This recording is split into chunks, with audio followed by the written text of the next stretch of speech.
Hello student, how are you? I am Shahid Khan and you are watching my YouTube channel Chem Galaxy with Shahid.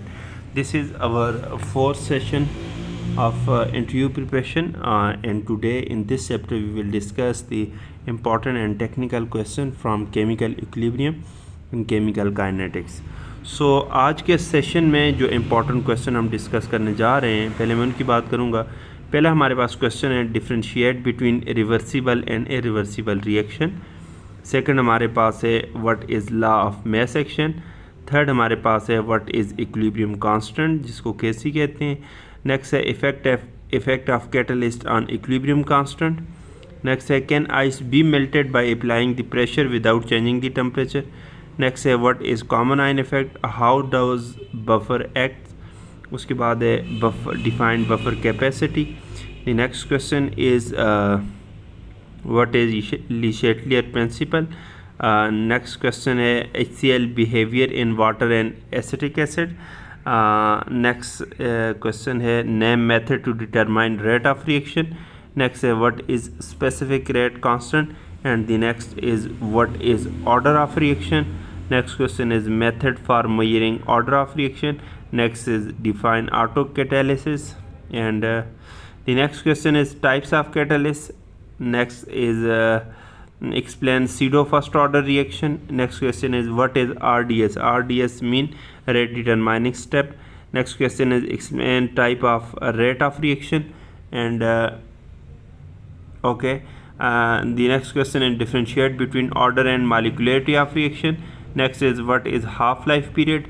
Next question is what is activation energy, how it is affected by temperature. The next question is what is catalytic poisoning. Next is factor affecting Casey, and the next question is what is degree of dissociation alpha. This is not A but alpha. Next question is factor affecting rate of reaction. Next question is what is Arrhenius equation. Next question is explain photochemical reaction, and the last question is explain the term photosensitizer, luminescence, chemiluminescence, उसके बाद florescence and phosphorescence.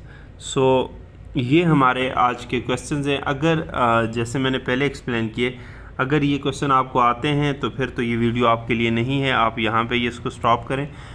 मगर अगर इनमें किसी question में आपको मसला है तो देन आप ये वीडियो वॉच करें, पहले स्टॉप करके इन क्वेश्चन को खुद आंसर करने की कोशिश करें।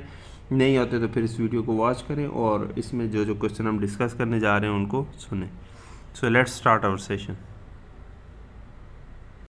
सो our first question is differentiate between reversible and irreversible reaction. तो दोनों में क्या डिफरेंस होते हैं, तो चंद एक कैरेक्टरिस्टिक आपने याद रखने हैं। पहली बात, रिवर्सिबल रिएक्शन कौन से होते हैं? The reaction in which products form are reconverted into reactants are known as reversible reaction. के ऐसे रिएक्शन जिसमें जो प्रोडक्ट बनती है वो दोबारा कन्वर्ट होकर रिएक्टेंट्स बना ले, उनको हम क्या बोलते हैं? Reversible reaction. और इरिवर्सिबल रिएक्शन क्या होते हैं? कि the reaction in which products form are not reconverted into reactants are known as irreversible reaction. के ऐसे रिएक्शन जिसमें जो प्रोडक्ट बन जाए वो दोबारा रिकन्वर्ट होकर रिएक्टेंट ना बना सके, उसको इरिवर्सिबल रिएक्शन बोलते हैं। दूसरा कैरेक्टरिस्टिक जो रिवर्सिबल रिएक्शन का याद रखना है वो ये है कि reversible reaction proceed in both direction, के फॉरवर्ड भी जाते हैं रिवर्स भी आते हैं, मगर इरिवर्सिबल रिएक्शन जो होते हैं वो proceed in only in one direction. Third जो कैरेक्टरिस्टिक आपने याद रखना है कि reversible reaction are represented by pair of oppositely directed half headed arrow. ठीक है, और जो इरिवर्सिबल रिएक्शन याद रखना है वो ये है कि these reaction are represented by full headed arrow. ठीक है, तो मसलन आपके पास सोडियम है, वाटर के साथ रिएक्शन करते हैं, सोडियम हाइड्रोक्साइड बना देते हैं और हाइड्रोजन, ये इरिवर्सिबल रिएक्शन की एग्जांपल आ गई। और रिवर्सिबल में आपके पास ammonia synthesis from nitrogen and hydrogen, वो रिवर्सिबल की आ गई। तो ये हमारा पहला क्वेश्चन था। नेक्स्ट क्वेश्चन है what is law of mass action. कि law of mass action basically क्या होते हैं? तो ये जो लॉ था इसको डिराइव किया था CM गुलबर्ग एंड P वेग इन 1864। इसकी स्टेटमेंट क्या थी? This law is stated as the rate of a chemical reaction is directly proportional to the product of the active message of the reactant. कि जो किसी केमिकल रिएक्शन का रेट है वो डायरेक्टली प्रोपोर्शन होता है एक्टिव मैस ऑफ रिएक्टेंट्स के। ठीक है, product of the active mass of reactants के। प्रोडक्ट का मतलब यहाँ पे मल्टीप्लिकेशन है जी। अब एक्टिव मास वाली टर्म आई है, तो एक्टिव मास क्या होता है? Active mass mean the molar concentration, ठीक है, number of moles. It is express in mole per dm cube. The concentration this can express by square bracket और by using the word C, कि हम उस जो रिएक्टेंट्स होते हैं उनकी उसके गिर्द ब्रैकेट लगा लेते हैं, जिसका मतलब क्या होता है? कंसंट्रेशन या मोल्स पर डीएम क्यूब। इसकी सिग्निफिकेंस क्या है इस लॉ की? कि this law helps to determine the concentration of the reactants and product at the equilibrium state, कि इक्विलिब्रियम स्टेट के ऊपर कंसंट्रेशन ऑफ प्रोडक्ट्स और रिएक्टेंट्स कितनी है, इस चीज़ के बारे में हमें बताता है। कौन? Law of mass action. Next है व्हाट इज इक्विलिब्रियम कांस्टेंट, जिसको हम क्या कहते हैं? केसी कहते हैं। Equilibrium constant, what is KC? कि इक्विलिब्रियम कांस्टेंट बेसिकली क्या होती है? Is the ratio of product of the concentration of products to the product of concentration of reactants. यहाँ पे मैं दो प्रोडक्ट का वर्ड बोल रहा हूँ कि equilibrium concentration is the ratio of product of concentration of product. Product का क्या मतलब है? पहले प्रोडक्ट का मतलब है मल्टीप्लिकेशन, ठीक है, कि दो आपके पास क्या है? रिएक्टेंट्स है, उनकी कंसंट्रेशन को आप क्या करें? मल्टीप्लाई करें, दोनों को ब्रैकेट में लिखें, to the product of concentration of reactant, और नीचे रिएक्टेंट की कंसंट्रेशन, दोनों को मल्टीप्लाई करें। Each concentration raised to the power coefficient of the substance in the balance chemical equation, और जो बैलेंस केमिकल इक्वेशन में जो कोफिशिएंट होगा उसको आप क्या करें? पावर में लिख लें। मसलन आपके पास कहने का मतलब ये है कि आपके पास क्या होगा? आपके पास कुछ इस तरह से मामला आएंगे कि कैसी आपके पास चूँकि हम इक्विलिब्रियम कांस्टेंट कैसी की बात करते हैं, ये आपके पास बराबर होता है कि इक्विलिब्रियम के ऊपर प्रोडक्ट की कंसंट्रेशन कितनी है, ठीक है, इसकी ये ब्रैकेट का मतलब मोलर कंसंट्रेशन डिवाइडेड बाय आपके पास जो रिएक्टेंट्स है इनकी मोलर कंसंट्रेशन, ठीक है, इसको हम क्या नाम देते हैं? केसी, एट इक्विलिब्रियम। उसके बाद effect of catalyst on equilibrium constant, कि कैटालिस्ट जो है इक्विलिब्रियम कांस्टेंट को कैसे इफेक्ट करता है। तो याद रखें बच्चों कि catalyst does not effect equilibrium constant. जो कैटालिस्ट है ये इक्विलिब्रियम कांस्टेंट को इफेक्ट नहीं करता, बल्कि क्या करता है? जब हम किसी रिएक्शन में कैटालिस्ट को ऐड करते हैं तो catalyst does not effect the equilibrium position and constant of the reaction. कि दो चीज़ें होती हैं, एक होते हैं इक्विलिब्रियम कांस्टेंट जिसको हम केसी बोलते हैं, और एक क्या होता है? Equilibrium position. इन दोनों को इफेक्ट नहीं करता। इक्विलिब्रियम पोजीशन का मतलब इक्विलिब्रियम लेफ्ट जाएगा, राइट जाएगा, रिएक्शन फॉरवर्ड जाएगा, रिवर्स जाएगा, दोनों को इफेक्ट नहीं करता, बल्कि क्या करते हैं? जो आपके पास कैटालिस्ट होता है ये आपके पास क्या करते हैं? इंक्रीज करते हैं रेट ऑफ रिएक्शन। किस रेट ऑफ रिएक्शन को? दोनों को, both forward reaction and backward reaction के। रेट ऑफ फॉरवर्ड रिएक्शन को भी इंक्रीज कर देगा, रेट ऑफ बैकवर्ड रिएक्शन को भी क्या करेगा? इंक्रीज करेगा। और क्या करेगा? Reducing the time to attain the state of equilibrium. और क्या करेगा? जो टाइम इक्विलिब्रियम मसलन 10 मिनट में इक्विलिब्रियम अगर स्टैब्लिश हो रहा था, आपने कैटालिस्ट ऐड किया तो वो दोनों जो फॉरवर्ड रिएक्शन और रिवर्स रिएक्शन है दोनों की स्पीड को तेज़ कर देगा, स्पीड अप करेगा, और वही आपके पास जो इक्विलिब्रियम है वो आपके पास 3 मिनट में इस्टेब्लिश हो जाएगा। तो कहने का मकसद ये, कैटालिस्ट ना इक्विलिब्रियम कांस्टेंट को डिस्टर्ब करता है ना इक्विलिब्रियम पोजीशन को, बट के क्या करते हैं? इक्विलिब्रियम को इस्टेब्लिश करते हैं अर्लियर, ठीक है, by increasing rate of both forward reaction and reverse reaction. Okay, next question की तरफ चलते हैं। नेक्स्ट हमारे पास, can ice be melted by applying the pressure without changing the temperature. तो आप सोचें कि आइस जो है आपके पास सॉलिड वाटर जो है या आइस जो है जो 0 डिग्री पर होती है, इसको हम प्रेशर अप्लाई करके मेल्ट कर सकते हैं अगर टेम्परेचर में कोई चेंज ना आए। तो याद रखें बच्चों, our answer should be yes. वजह कि जो आइस होती है इसका आपको पता है इसका वॉल्यूम ज़्यादा होता है लिक्विड वाटर से। कितना वॉल्यूम ज़्यादा होता है? तकरीबन 9% ज़्यादा होता है, ठीक है। अच्छा, जो 0 डिग्री टेम्परेचर होते हैं इसमें आइस और वाटर जो है तो इक्विलिब्रियम में होते हैं, ठीक है। तो जब हम क्या करते हैं? प्रेशर अप्लाई करते हैं तो जो आइस के पीस हैं वो आपके पास क्या होते हैं? ब्रेक होते हैं, और according to Le Chatelier principle the process will move to that direction where its volume should decrease, ठीक है, उस डायरेक्शन में जाएगा जहाँ पे वॉल्यूम उसका क्या होगा, डिक्रीज होगा। तो हम कह सकते हैं कि टुवर्ड्स लिक्विड वाटर वो क्या करेगा, जाएगा और इक्विलिब्रियम स्टैब्लिश होगा। तो आंसर कैसे करेंगे कि ice has 9% greater volume than water, ice and water are in equilibrium at 0 degree, when pressure is applied to the broken piece of ice at 0 degree, then according to the Chatelier principle the process will move to that direction where its volume should decrease, that is towards liquid water to retain the equilibrium again। ठीक है कि जब हम क्या करेंगे, सिर्फ pressure भी लगाएंगे तो ये आपके पास क्या होगा, मेल्ट होगा। वजह ये है कि आइस का वॉल्यूम ज़्यादा है और वाटर का वॉल्यूम 9% कम होता है। तो ये Chatelier प्रिंसिपल कहते हैं कि अगर आप प्रेशर लगाते हो तो प्रोसेस उस डायरेक्शन में जाएगा जहाँ पे वॉल्यूम आपके पास क्या होगा, डिक्रीज़ होगा जी। नेक्स्ट हमारे पास क्वेश्चन है what is common ion effect, कि कॉमन आयन इफेक्ट बेसिकली क्या होता है। तो कॉमन आयन इफेक्ट क्या होता है, the phenomena in which the degree of ionisation of a less soluble electrolyte is suppressed by the addition of a highly soluble electrolyte containing a common ion is called common ion effect। या हम ये कह सकते हैं the decrease in the ionization extent of a weak electrolyte by the addition of strong electrolyte having a common ion is called common ion effect। कि जब हम strong electrolyte को ऐड करते हैं उसकी वजह से जो weak electrolyte होती है उसकी ionization कम हो जाए ड्यू टू common ion, तो उसको हम क्या बोलते हैं, common ion effect बोलते हैं। इसकी एप्लीकेशन आपको पता होना चाहिए कि NaCl को इसकी वजह से प्यूरिफाई करते हैं। Okay, how does buffer act, buffer कैसे एक्ट करते हैं। बफर क्या होते हैं, हम कहते हैं कि एनी सब्सटेंस या solution which resist the change in pH, कि कोई भी सब्सटेंस है या कोई आपके पास क्या है, सॉल्यूशन है जो पीएच को चेंज होने से रोकता है, उसको हम क्या बोलते हैं, बफर बोलते हैं। अब बफर बनाते कैसे हैं, तो आपको पता होना चाहिए कि वीक एसिड और उसका साल्ट विद स्ट्रॉन्ग बेस, हम क्या करते हैं, दोनों को लेते हैं। मसलन आपके पास एसिटिक एसिड आ गया और सोडियम एसीटेट, एसिटिक एसिड आ गया वीक एसिड और सोडियम एसीटेट क्या है, साल्ट है इसका विद स्ट्रॉन्ग बेस, किस बेस, NaOH के साथ रिएक्शन करा के बना दिया। ठीक है, अब आपने देखा है कि ये हाउ डज बफर एक्ट, ये हम बात कर रहे हैं। तो आपके पास अगर मैं यहाँ पे थोड़ा सा लिख लूँ तो चीज़ें और आसान हो जाएंगी कि आपके पास क्या है, CH3COOH एसिटिक एसिड जो है CH3COOH, जब ये आयोनाइज होता है तो आपके पास क्या बनाते हैं, CH3 एसीटेट आयन बनाता है, COO नेगेटिव, और उसके साथ आपके पास क्या आता है, H+ आ जाता है।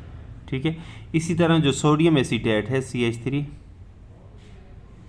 COONA, जब ये डिसोसिएट होता है बेटा तो क्या बनती है, CH3 COO नेगेटिव और प्लस आपके पास सोडियम आपके पास क्या होते हैं, इस तरह पॉजिटिव आयन में बन जाते हैं।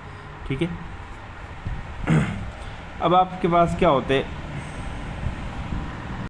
अब बेसिकली सोडियम साल्ट क्यों लेते हैं इसका वीक एसिड का, कि इसकी वजह से आयन एसीटेट आयन ज़्यादा हो जाए। अब आप क्या करते हो, इसमें कोई एसिड डालते हो, सपोज एसिड मसलन H+ डालते हो। ठीक है, आपके पास H+ जब आप एसिड डालते हो तो ये इसको क्या करते हैं, कैप्चर कर लेते हो और ये रिएक्शन क्या होता है, रिवर्स हो जाता है। ठीक है, और जब आप क्या करते हो, बेस डालते हो, मसलन OH नेगेटिव डालते हो, इसमें बेस डालते हो। ठीक है, तो ये जब भी pH को चेंज नहीं होने देता, क्यों, क्योंकि ये H+ उसके साथ मिलकर क्या बना देते हैं, वाटर बना। तो in this way buffer act करते हैं कि एसिड डालो या बेस डालो, वो pH को चेंज नहीं होने देता। नेक्स्ट क्वेश्चन है define buffer capacity. Buffer capacity क्या होती है, इसको डिफाइन करें। तो number of moles of an acid or a base required by 1 litre of a buffer solution for changing its pH by 1 unit, कि आपके पास 1 लीटर आपके पास बफर सोल्यूशन है और उसकी pH को आपने चेंज करना है 1। ठीक है, 1 यूनिट उसकी pH को आपने चेंज करना है, उसके लिए कितने मोल्स एसिड या बेस के रिक्वायर्ड होंगे। ठीक है, तो उसको हम क्या बोलेंगे, बफर कैपेसिटी बोलेंगे। नेक्स्ट है what is Le Chatelier principle, कि Le Chatelier प्रिंसिपल क्या होते हैं।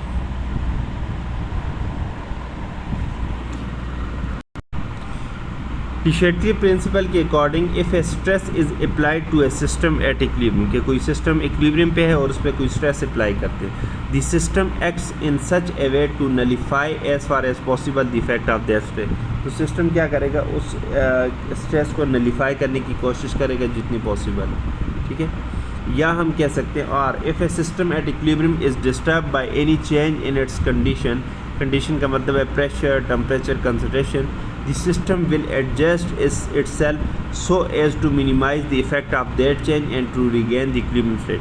कि जब कंडीशन में हम चेंज लाते हैं, सिस्टम डिस्टर्ब हो जाते हैं, वो अपने आप को दोबारा रिटेन करने की कोशिश करते हैं।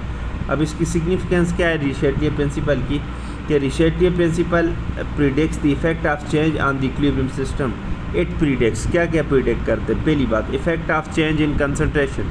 Secondly, effect of change in pressure या volume. Third, effect of change in temperature. और चौथा, इफेक्ट ऑफ कैटलिस्ट। इन सारी चीज़ों को ये क्या करते हैं? रिचेटिया प्रिंसिपल डील करते हैं जी। नेक्स्ट हमारे पास क्वेश्चन है कि HCl behaviour in water and acetic acid. कि HCl वाटर में और एसिटिक एसिड में किस तरह बिहेव करते हैं, इस बात को एक्सप्लेन करें। तो याद रखें, जब हम क्या करते हैं HCl की बात करते हैं, तो एक आपके पास किस में है? वाटर में। H2O में क्या इसका बिहेवियर है? और सेकेंडली हमने क्या करना है? CH3COOH। एसिटिक एसिड यही होता है ना, CH3COOH। इन दोनों में हमने बताना है कि इसका बिहेवियर क्या है। तो when HCl is dissolve in water it dissociate a great release sufficient hydrogen ion and act as strong acid. तो जब वाटर में डालते हैं तो यहाँ पे ये किसके तौर पे बिहेव करते हैं? यहाँ पे ये बिहेव करते हैं एज ए स्ट्रॉन्ग एसिड, क्योंकि मुकम्मल तौर पे ये क्या होते हैं? आयोनाइज हो जाते हैं, स्ट्रॉन्ग एसिड।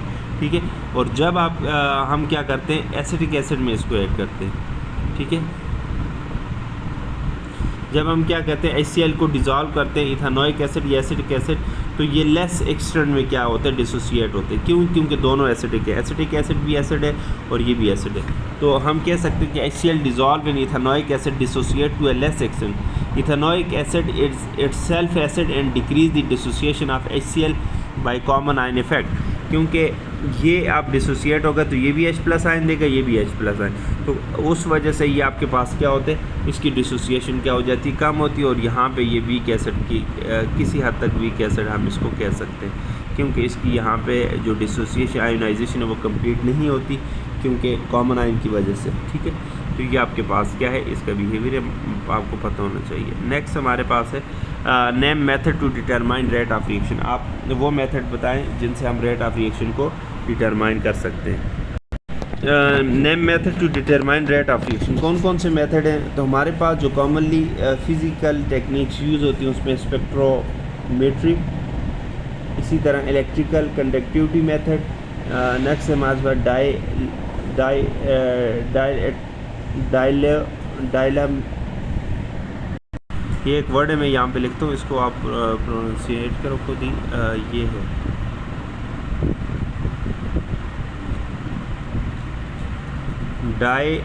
डायलेट्रोमेट्रिक मेथड, डायलेटोमेट्रिक मेथड, उसके बाद रिफ्रैक्ट्रोमेट्रिक मेथड और ऑप्टिकल रोटेशन मेथड। इनके नेम आपको पता होना चाहिए। ठीक है। नेक्स्ट हमारे पास है व्हाट स्पेसिफिक रेट कांस्टेंट, या जिसको वेलोसिटी कांस्टेंट बोलते हैं, जिसको के बोलते हैं।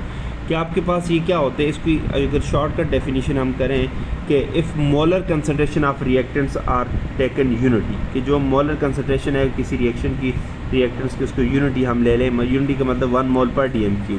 ठीक है। तो तब जो रेट ऑफ रिएक्शन है, ठीक है, देन रेट ऑफ रिएक्शन जो है वो ही आपके पास क्या होगा? स्पेसिफिक रेट कांस्टेंट होगा। तो इसके बारे में कुछ पॉइंट भी आपने याद रखने कि at a specific temperature the value of rate constant is specific for each reaction.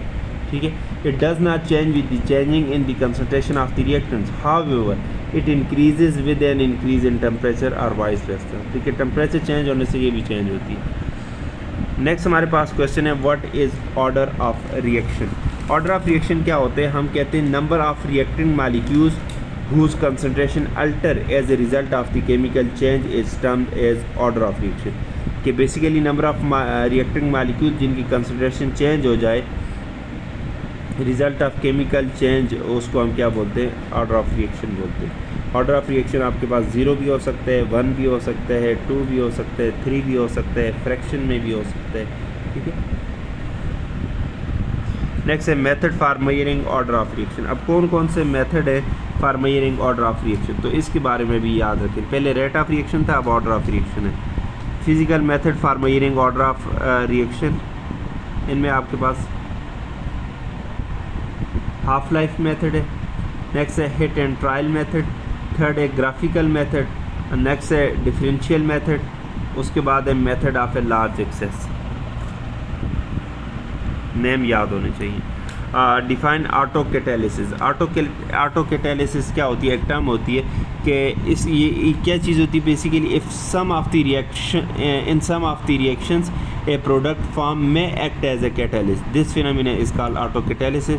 कि कुछ रिएक्शन में हमारे पास जब रिएक्टेंट्स रिएक्ट करके प्रोडक्ट्स बनाते हैं तो जो प्रोडक्ट बनते हैं बेसिकली वही एज ए कैटालिस्ट बिहेव कर रहा होता है। कि जैसे जैसे प्रोडक्ट ज़्यादा होती जाती है रेट ऑफ रिएक्शन ज़्यादा होता जाता है, इसका मतलब प्रोडक्ट आपके पास कैटालिस्ट के तौर पे बिहेव कर रहा है। तो ऐसे रिएक्शन को हम क्या बोलते हैं? ऑटो कैटालिसिस बोलते हैं। एग्जांपल अगर इसकी पूछी जाए तो basically hydrolysis of ethyl acetate. अब इथाइल एसीटेट की जब हाइड्रोलिसिस करते हैं तो एसिटिक एसिड बनते हैं जो कि इस रिएक्शन में क्या करते हैं? कैटालिस्ट के तौर पे काम करते हैं। ठीक है, तो ये ऑटो कैटालिसिस का की एग्जांपल है। नेक्स्ट क्वेश्चन पे चलते हैं। नेक्स्ट हमारे पास है टाइप्स ऑफ कैटालिस्ट। कैटालिस्ट के आपके पास कितनी टाइप्स होती हैं? ठीक है, तो दो तरह के कैटालिस्ट होते हैं, एक होते हैं पॉजिटिव कैटालिस्ट और एक क्या होते हैं नेगेटिव। कैटालिस्ट बेसिकली क्या होते हैं कि any substance which speed up the chemical reaction are called catalyst. कैसे स्पीड अप करते हैं? By decreasing the activation energy. Activation energy कैसे डिक्रीज़ करते हैं? By changing the pathway of reaction या मैकेनिज्म ऑफ रिएक्शन। तो कैटालिस्ट की दो टाइप्स होती हैं, एक होती है पॉजिटिव कैटालिस्ट, एक नेगेटिव कैटालिस्ट। पॉजिटिव कैटालिस्ट वो कैटालिस्ट होता है जो कि क्या करता है? रेट ऑफ रिएक्शन को इंक्रीज़ करता है और एक्टिवेशन एनर्जी को क्या करता है? डिक्रीज़ करता है। और एक होता है नेगेटिव कैटालिस्ट कि जो कि क्या करता है? Which decreases the rate of reaction. ठीक है, कैसे? By increasing the activation energy. इसका नेगेटिव कैटालिस्ट या इसको इनहिबिटर भी बोलते हैं। एग्जांपल अगर नेगेटिव कैटालिस्ट की पूछी जाए तो tetra ethyl lead is added to petrol. क्यों? Because it saves the petrol from pre ignition. Petrol को प्री इग्निशन से क्या करते हैं? सेव करते हैं। और tetra ethyl lead is an example of negative catalyst. Next है explain pseudo first order reaction. Pseudo first order reaction ये क्या होते हैं जी? सीडो फर्स्ट ऑर्डर रिएक्शन की अगर हम बात करें तो those reaction in which different types of reactions are involve but rate of reaction depends upon consideration of only one reactant. कि ऐसे रिएक्शन जिसमें डिफरेंट टाइप्स के रिएक्टेंट्स इन्वॉल्व हैं मगर उनमें रेट ऑफ रिएक्शन जो है वो एक रिएक्टेंट की कंसिडरेशन पे डिपेंड करता है और independent of the other reactant. और दूसरा जो रिएक्टेंट उसकी कंसिडरेशन में डिपेंड नहीं करता। किसकी कंसिडरेशन पे डिपेंड करेगा? जिसकी कंसिडरेशन कम होगी, ठीक है, उस पर रेट डिपेंड करेगा। और किस पे इंडिपेंडेंट होगा? जो लार्ज एक्सेस में होगा उसकी कंसिडरेशन पे डिपेंड नहीं करेगा। ठीक है, तो उसको pseudo first order reaction. Example क्या है? जैसे hydrolysis of tertiary butyl bromide, ये इसकी एग्जांपल है जी। इसमें वाटर पे डिपेंड नहीं करता मगर जो आपके पास क्या है अल्काइल हैलाइड है उसकी कंसिडरेशन पे रेट डिपेंड करता है। नेक्स्ट है what is RDS. RDS basically क्या होता है? Rate determining step. Rate determining step क्या होता है कि if A reaction occur in several step one of the step is slowest, सबसे स्लोवेस्ट स्टेप जो होते हैं। The rate of this step determines the overall rate of reaction. This slowest step is called the rate determining step और rate limiting step. कि basically कोई reaction हो रहा है उसमें बहुत सारे स्टेप्स होते हैं और उसमें एक ऐसा स्टेप होता है जो सबसे स्लो होते हैं। अब रिएक्शन का रेट ये स्टेप डिटरमाइन करते हैं, इसको हम क्या बोलते हैं? स्लोवेस्ट स्टेप को फिर रेट डिटरमाइनिंग स्टेप बोल देते हैं। नेक्स्ट है क्वेश्चन नंबर 19 है वो explain types of rate of reaction. तो रेट ऑफ रिएक्शन जो है बेसिकली उसकी क्या है? दो टाइप्स हैं। कौन सी है? एक होते हैं एवरेज रेट और एक क्या होते हैं? Instantaneous rate. तो इंस्टेंटेनियस रेट क्या होते हैं? The rate of a chemical reaction at any instant during the reaction is called instantaneous rate. कि वो रेट जो किसी भी इंस्टेंट किसी भी लम्हे के ऊपर रिएक्शन को होता है उसको इंस्टेंटेनियस रेट बोलते हैं। ठीक है, अब इंस्टेंटेनियस रेट जो होता है ये फास्ट होते हैं बिगिनिंग में मगर एट द एंड ये आपके पास क्या होते हैं? स्लो हो जाते हैं। अच्छा जी, एवरेज रेट क्या होते हैं? Rate of reaction between two specific time interval. के दो टाइम इंटरवल आप फिक्स कर देते हो उसके दरमियान जो रेट होते हैं उसको हम क्या बोलते हैं? इस called average rate of reaction. याद रखें स्टार्ट ऑफ रिएक्शन में इंस्टेंटेनियस रेट ज़्यादा होगा, एवरेज रेट कम होगा। ठीक है, और at the end of reaction आपके पास जो इंस्टेंटेनियस रेट है वो कम होगा और एवरेज रेट क्या होगा? ज़्यादा होगा। और एवरेज रेट और इंस्टेंटेनियस रेट बराबर हो जाएगा जब टाइम इंटरवल आपके पास क्या होते हैं, ज़ीरो हो जाते हैं। Question number 28, differentiate between order and molecularity of reaction. Order of reaction क्या होता है कि order of reaction is the sum of exponent to which concentrations are raised in rate equation. कि रेट इक्वेशन में जो कंसंट्रेशंस के ऊपर exponent होते हैं उनको सम करें तो ऑर्डर ऑफ रिएक्शन होते हैं। और मॉलिक्यूलरिटी क्या होती है, number of molecules taking part in any elementary step is called molecularity. कोई रिएक्शन है उसका एलिमेंट्री किसी भी स्टेप में जो नंबर ऑफ मॉलिक्यूल्स हिस्सा लेते हैं उसको मॉलिक्यूलरिटी बोलते हैं। ऑर्डर ऑफ रिएक्शन की अगर दूसरा पॉइंट लिखें तो हम ये कह सकते हैं कि it can be determined from experiment, जबकि molecularity can be determined from balance chemical equation. इसी तरह order of reaction can be found from slow step और मॉलिक्यूलरिटी आपके पास क्या होते हैं, can be found from any elementary step, किसी भी स्टेप से फाउंड कर सकते हैं। ऑर्डर ऑफ रिएक्शन ज़ीरो भी हो सकता है, पॉजिटिव भी हो सकता है, नेगेटिव भी हो सकता है और फ्रैक्शन भी हो सकता है, मगर जो मॉलिक्यूलरिटी है वो ऑलवेज पॉजिटिव इंटीजर होगी, ठीक है, पॉजिटिव वैल्यू होगी। नेक्स्ट हम चलते हैं, क्वेश्चन नंबर 21 है, what is half life. Half life period क्या होते हैं कि half life period of reaction is the time required to convert 50% of the reactants into product. कि वो टाइम जिसमें 50% रिएक्टेंट्स प्रोडक्ट में कन्वर्ट हों उस टाइम पीरियड को हम क्या बोलते हैं, हाफ लाइफ पीरियड बोलते हैं। वो नेक्स्ट है, what is activation energy, how it is affected by temperature. कि आपके पास बेसिकली क्या होती है, एक्टिवेशन एनर्जी क्या होती है और उसको कैसे टेम्परेचर इफेक्ट करते हैं। कि एक्टिवेशन एनर्जी की अगर डेफिनेशन पे जाएं तो minimum amount of energy in addition to average kinetic energy which is must for the molecule to show effective collision is called energy of activation. कि जो मिनिमम अमाउंट ऑफ एनर्जी किसी reaction को चाहिए होती है रिएक्टेंट्स को for their effective collision. अब effective collision क्या होते हैं, कोलिजन क्या होते हैं, जब मॉलिक्यूल्स टकराते हैं उसको कोलिजन बोलते हैं। दो तरह के कोलिजन होते हैं, एक इफेक्टिव और एक इनइफेक्टिव। इफेक्टिव कोलिजन क्या होते हैं कि जब मॉलिक्यूल्स आपस में कोलाइड करके प्रोडक्ट्स में कन्वर्ट हो जाएं उस कोलिजन को इफेक्टिव कोलिजन बोलते हैं। और एक होते हैं इनइफेक्टिव कोलिजन के जब मॉलिक्यूल आपस में कोलाइड तो करते हैं मगर वो प्रोडक्ट फार्मेशन नहीं करते, वजह कि उनकी एक्टिवेशन एनर्जी कम हो सकती है या प्रॉपर ओरिएंटेशन ना हो, तो उसको इनइफेक्टिव कोलिजन बोलते हैं।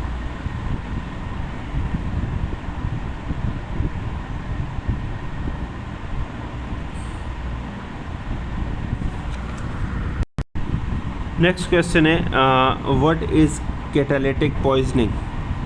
कैटालिटिक पॉइजनिंग या पॉइजनिंग ऑफ ए कैटलिस्ट। के बेसिकली कैटलिस्ट की एक्टिविटी को कंट्रोल करने के लिए, कम करने के लिए हम उसकी सरफेस के ऊपर कोई चीज़ लगा लेते हैं, उसको हम कैटालिटिक पॉइजनिंग बोलते हैं। कि catalyst may be poison by trace amount of other substance thus they become ineffective, such substance are called poison. Poisoning of catalyst may be temporary और परमानेंट, ठीक है। In permanent poisoning, the poison react chemically with the catalyst. Compound of sulfur and arsenic act as poison to many metallic catalyst, ठीक है। कि जो metallic catalyst होते हैं उसके लिए जो पॉइजन होते हैं वो आर्सेनिक या सल्फर के कंपाउंड्स होते हैं। ओके, नेक्स्ट हमारे पास क्वेश्चन है, फैक्टर अफेक्टिंग केसी। के इक्विलिब्रियम कांस्टेंट को कौन कौन से फैक्टर इफेक्ट करते हैं। Okay, equilibrium constant KC does not depends upon, किन चीज़ों पे डिपेंड नहीं करता। पहली बात है इनिशियल कंसंट्रेशन और pressure of reactants and products, उस पर डिपेंड नहीं करता। Secondly presence of a catalyst, उस पर भी डिपेंड नहीं करता। Presence of an inert gas, उस पर भी डिपेंड नहीं करता। The direction from which equilibrium has been set up, उस पर भी डिपेंड नहीं करता। अब केसी किस पे डिपेंड करते हैं, ये टेम्परेचर पे डिपेंड करते हैं, ठीक है। केसी किस पे डिपेंड करते हैं, टेम्परेचर के डिपेंड करता है। अब अगर आपके पास क्या है, एंडोथर्मिक रिएक्शन है तो टेम्परेचर इंक्रीज़ करने से के की वैल्यू भी आपके पास क्या होगी, इंक्रीज़ होगी, केसी की वैल्यू भी इंक्रीज़ होगी। इसी तरह अगर एक्सोथर्मिक रिएक्शन है तो टेम्परेचर इंक्रीज़ करने से केसी की वैल्यू आपके पास क्या होगी, कम हो जाएगी।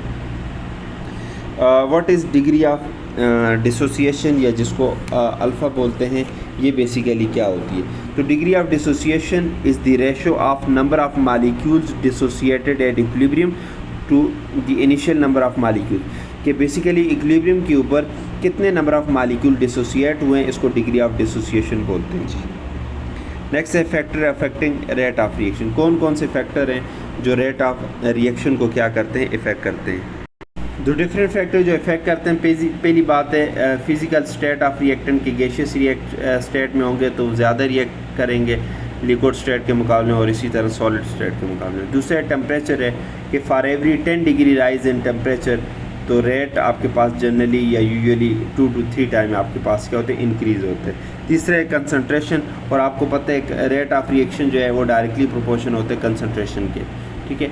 नेक्स्ट है प्रेशर है, गैशियस रिएक्टेंट के लिए कि rate of reaction is directly proportion to pressure.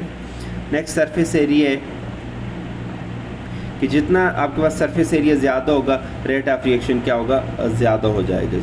Next है नेचर ऑफ रिएक्टेंट्स और प्रोडक्ट कि आयनिक आपके पास रिएक्टेंट है तो रिएक्शन का रेट ज़्यादा होगा, फास्ट होगा, ठीक है, रिएक्शन फास्ट होगा और एक्टिवेशन एनर्जी ज़ीरो होगी ऐसे रिएक्शन के लिए, ठीक है। अगर कोवलेंट रिएक्शंस है तो वो आपके पास क्या होगा, उसका रेट स्लो होगा, ठीक है। इसी तरह कैटलिस्ट क्या होता है, रेट ऑफ रिएक्शन को क्या करते हैं, इंक्रीज़ कर देता है, ये भी एक फैक्टर होता है इसको जो आपके पास क्या होता है, रेट ऑफ रिएक्शन को इफेक्ट करते हैं। नेक्स्ट है what is Arrhenius equation. Arrhenius equation क्या होती है जी, इसके बारे में बताएं। Arrhenius equation is use to evaluate energy of activation and to show the effect of temperature on rate constant. कि ये बेसिकली क्या होती है, आर्हेनियस इक्वेशन क्या होती है, एनर्जी ऑफ एक्टिवेशन को एवेलुएट करती है और इफेक्ट ऑफ टेम्परेचर बताती है ऑन रेट कांस्टेंट। क्या होती है बेसिकली, इसको क्या लिखते हैं, के इज़ इक्वल टू ए ई की power minus E A divided by R T.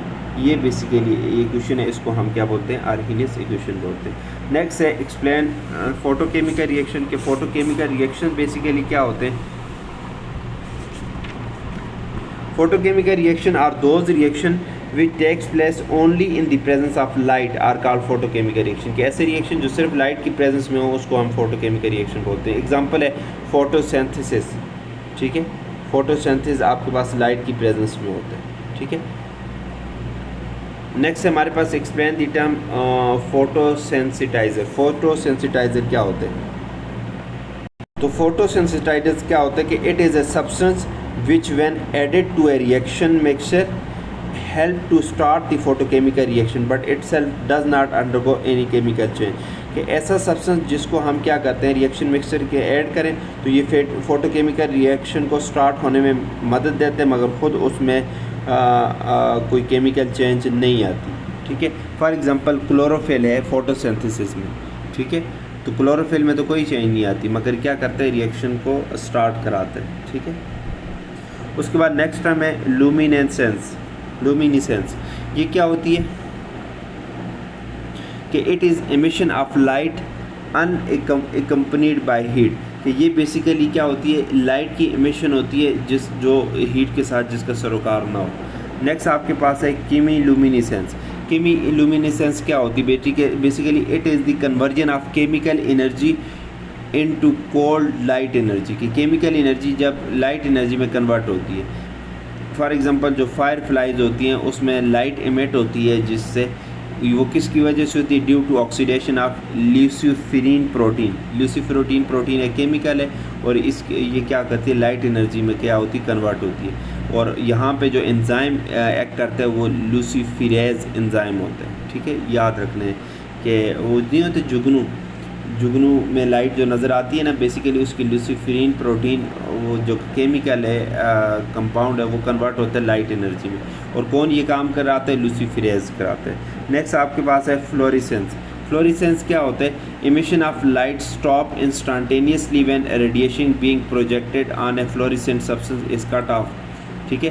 कि मसलन जैसे इसको लाइट का सोर्स मिलता है तो इमिशन होती रहती है, ठीक है। जैसे ही सोर्स ख़त्म होता है तो लाइट फ़ौरन स्टॉप हो जाती है, इसको फ्लोरेसेंट बोलते हैं। और एक होता है फास्फोरेसेंस के emission of light occurs for some time even after light radiation being projected on a phosphorescent substance. कि जब लाइट किसी सब्सटेंस के ऊपर लगाएं और उसको हटा दें, स्टिल कुछ टाइम के लिए इमिशन ऑफ लाइट उससे क्या होगी, कंटिन्यू होगी, उसको हम फास्फोरेसेंस बोलेंगे, ठीक है। फॉर एग्जांपल जिंक सल्फाइड इस कैटेगरी में आते हैं। So this is all about today session. थोड़ा सा ये लेंथी भी होगा, खैर मैंने जल्दी की इसको शॉर्टकट करने की। तो आज से हम इंशाल्लाह इस तरह चलेंगे। लास्ट में मैंने सोचा कि 2-3 लेक्चर एजुकेशन पे ले लूँगा इस तरह कंप्रीहेंसिव किस्म के, और 2-3 लेक्चर जनरल नॉलेज पे ले लूँगा, तो वो एरिया भी कवर हो जाएगा। और इस तरह हम इसमें सिर्फ केमिस्ट्री डिस्कस करेंगे। Wish you good luck. Next हमारा सेशन इंशाल्लाह केमिकल काइनेटिक्स और इक्विलिब्रियम तो हो गया, तो एसिड बेस एंड साल्ट और सॉल्यूशन वाले पे बात करेंगे।